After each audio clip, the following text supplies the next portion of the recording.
Hello everyone, welcome to my channel. कैसे हैं आप सब? उम्मीद करती हूँ आप सब बहुत बढ़िया होंगे। तो आज मैं फिर से आप सब के लिए कई सारे यूज़फुल टिप्स लेकर आ चुकी हूँ। सारे ही टिप्स बहुत ही यूज़फुल है और कमाल के हैं, तो प्लीज़ वीडियो को पूरा देखिएगा। अच्छी लगे तो लाइक एंड शेयर कर दीजिएगा। आज का पहला टिप्स है नारियल के सूखे गोले को लेकर।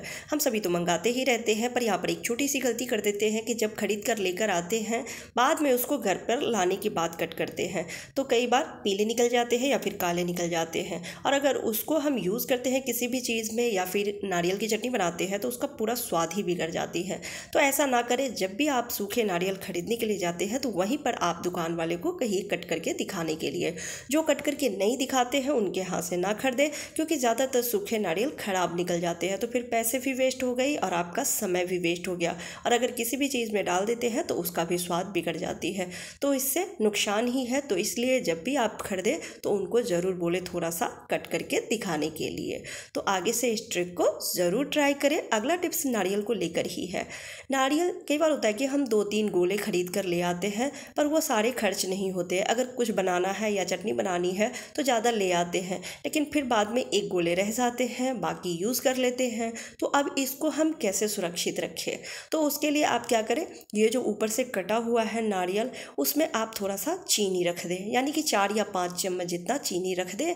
और जो कटा हुआ टुकड़ा है उससे इसको ढक के एल्युमिनियम फॉयल से रैप करके किसी भी डब्बे में भर के रख दें। इससे लंबे टाइम तक सुरक्षित रहेगी, नारियल बिल्कुल भी ख़राब नहीं होगी। बहुत ही बढ़िया ट्रिक है, ये आजमाया हुआ है, आप ट्राई करके ज़रूर देखिएगा। तो मैं इसमें थोड़ा सा चीनी रख के और उसके बाद मैं एल्युमिनियम फॉयल से इसको रैप करके और रख दूंगी। बहुत ही बढ़िया ट्रिक है। और एक और तरीका है, जैसे हमने एक गोले ही खरीदे हैं और आधा हमने यूज़ किया और आधा रह गया है, तो उसको आप क्या करें, जिसमें चीनी स्टोर करके रखते हैं यानी चीनी वाले डब्बे में, आप इसको चीनी के बीच में रख दें। तो उससे भी ये ख़राब नहीं होगी और लंबे टाइम तक नारियल सुरक्षित रहेगी। बहुत ही बढ़िया ट्रिक है, ट्राई करके ज़रूर देखिएगा और आपको कैसी लगी कमेंट करके ज़रूर बताइएगा। अंगूर अभी मार्केट में बहुत अच्छी मिलती है और सस्ती भी मिल रही है, पर इसमें बहुत सारे केमिकल्स लगे रहते हैं। अभी तो सब्ज़ी या फिर फ्रूट को ग्रोथ करने के लिए, यानी कि उसकी पैदावार को बढ़ाने के लिए बहुत सारे केमिकल का छिड़काव भी किया जाता है और दवाइयाँ भी ऐसी डाली जाती है जो हमारी सेहत के लिए बहुत ही नुकसानदायक है। तो सब्ज़ी को भी और फ्रूट को भी बहुत अच्छे से धो के फिर खाना चाहिए। पर बच्चे कई बार क्या करते हैं, मार्केट में ही खरीद के और वहीं पर खा लेते हैं। तो बच्चों को ऐसा करने से ज़रूर मना करें। और घर पर भी अगर लेकर आते हैं तो उसे सादे पानी में धोने के बजाय आप क्या करें, जितना भी अंगूर लेकर आए हैं उसके हिसाब से एक बाउल ले लें और उसमें पानी ले लें और पानी में आधी चम्मच नमक और आधी चम्मच हल्दी डाल के और फिर उसमें 10 मिनट के लिए छोड़ दें। आप जो देख रहे हैं अंगूर के ऊपर वाइट वाइट लगा हुआ है, वो केमिकल है और ये हमारे शरीर में जाके बहुत नुकसान पहुंचा सकती है। तो हमें ज़रूर इन सब चीज़ों का ध्यान रखना चाहिए। अंगूर को पकाने के लिए या किसी भी फ्रूट को पकाने के लिए आजकल बहुत सारी केमिकल का यूज़ किया जाता है, या फिर उसे ग्रीन रखने के लिए, ताज़ी रखने के लिए, फ्रेश रखने के लिए भी कई सारे केमिकल का यूज़ किया जाता है। तो उसको हमें अच्छे से धोना बहुत ज़्यादा ज़रूरी है। तो आप हल्दी और नमक के पानी में डिप करके 10 मिनट के लिए छोड़ दें और उसके बाद इसको अच्छे से हमें धो लेना है। तो एक एक अंगूर को आप चाहें तो हल्का हल्का उंगली से रगड़ रगड़ के धो सकते हैं। अगर डंठल हटानी है तो आप अंगूर को तोड़ के हटा लें, और नहीं तो उसको ऐसे ही गुच्छे में रहने दें और इसी तरह से साफ़ कर लें। और साफ़ करने के बाद 2-3 नॉर्मल पानी से 2-3 बार में धो लें, बहुत अच्छे से धुल जाती है। अगर उसके बाद वाइट वाइट लगा हुआ भी है तो भी वो नुकसान नहीं करेगी। बहुत ही बढ़िया ट्रिक है और इस ट्रिक से देंगे बच्चों को फ्रूट खाने के लिए तो फ्रूट फ़ायदा करेगा, ना कि नुकसान करेगी। लेकिन अगर थोड़ी सी लापरवाही करते हैं तो वो फ्रूट फ़ायदे की जगह नुकसान पहुँचा देती है। तो 10 मिनट हो गया है, मैं इसे धो लेती हूँ। तो फ्रूट को धो ली हूँ अच्छे से और अब आप देख सकते हैं कितने अच्छे से धुल गई है। इस फ्रूट को आप देंगे बच्चों को खाने के लिए तो ये फ़ायदा करेगा, ना कि नुकसान पहुँचाएगी। तो जितना आपको यूज़ करना है उतना ही धो के रखें। आप चाहें तो सारे ही धो सकते हैं, बाकी अगर नहीं तो जितना यूज़ करना है उतना ही धो के और फिर इसे खाएं। तो बहुत ही बढ़िया ट्रिक है, ट्राई करके ज़रूर देखिएगा और आपको कैसी लगी ये टिप्स कमेंट करके ज़रूर बताइएगा।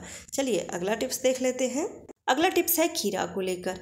गर्मियों के टाइम में हम सभी खीरा बहुत ज़्यादा खाते हैं। वैसे तो हमेशा ही सलाद में लेते हैं, खाना के टाइम पे सलाद में खीरा ज़रूर खाते हैं, पर गर्मी के टाइम में कुछ ज़्यादा ही खाते हैं। अच्छा लगता है क्योंकि इसमें भरपूर मात्रा में पानी होती है और ये सेहत के लिए बहुत फ़ायदेमंद होती है। पर कई लोग क्या करते हैं, खीरा को छील लेते हैं और छील के उसका छिलका हटा के फिर खाते हैं, जो कि बिल्कुल ही गलत है। उसका छिलका नहीं हटाना चाहिए।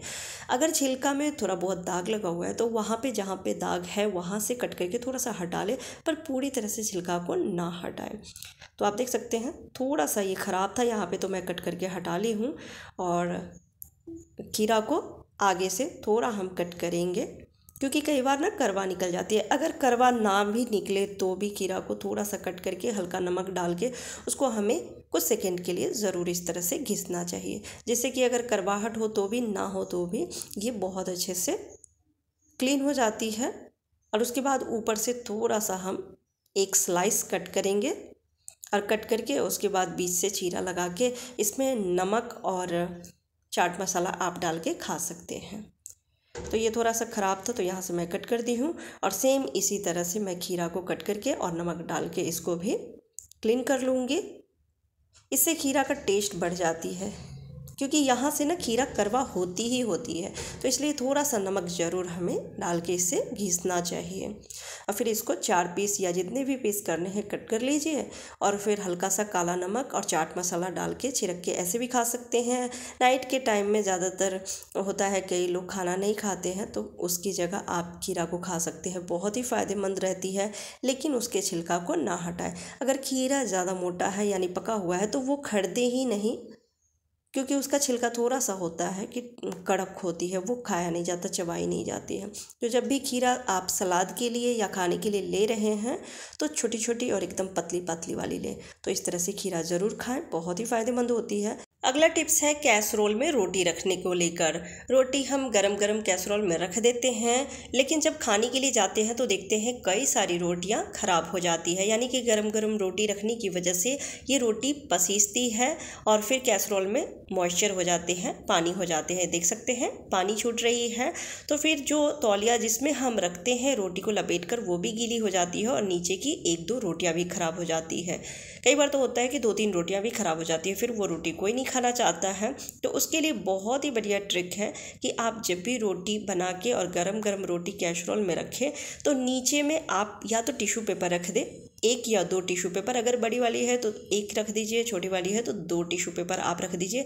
नहीं तो पेपर को कई बार फोल्ड करके और फिर नीचे तले में पहले रख दीजिए, उसके बाद रोटी रखिए। इससे क्या होगा कि गरम गरम रोटी आप कैसरोल में रख भी रहे हैं तो वो रोटी अगर मॉइस्चर छोड़ती है यानी कि पसीजती भी है तो पहले पेपर गीली होगी, उसके बाद रुमाल गीली होगी, रोटी बिल्कुल भी ख़राब नहीं होगी, गीली नहीं होगी। बहुत ही बढ़िया ट्रिक है।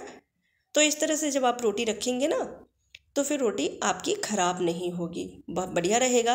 पर कई लोग क्या करते हैं, पेपर यूज़ नहीं करना चाहते हैं, पेपर नहीं रखना चाहते हैं, तो आप इस तरह की जो स्टैंड आती है ढोकला रखने के लिए, ढोकला बनाने के लिए हम इस तरह की स्टैंड का यूज़ करते हैं, तो आप इस स्टैंड को ले सकते हैं। ये तो मेरे पास थोड़ा सा ज़्यादा ही बड़ा है तो ये कैसरोल में नहीं आ रही है। आपके पास अगर छोटी वाली हो तो आप इसको रख दें और उसके बाद रोटी को रखें, इससे रोटी बिल्कुल भी ख़राब नहीं होगी। तो बहुत ही बढ़िया ट्रिक है, इस ट्रिक को ज़रूर ट्राई कीजिएगा। और आपको बाकी के टिप्स एंड ट्रिक्स कैसे लगे कमेंट करके ज़रूर बताइएगा। अच्छी लगी हो तो वीडियो को लाइक एंड शेयर कर दीजिएगा। चैनल पर पहली बार आए हैं तो सब्सक्राइब करके बेल आइकन ज़रूर प्रेस कीजिएगा। फिर मिलती हूँ अगली वीडियो में, तब तक के लिए बाय बाय, टेक केयर।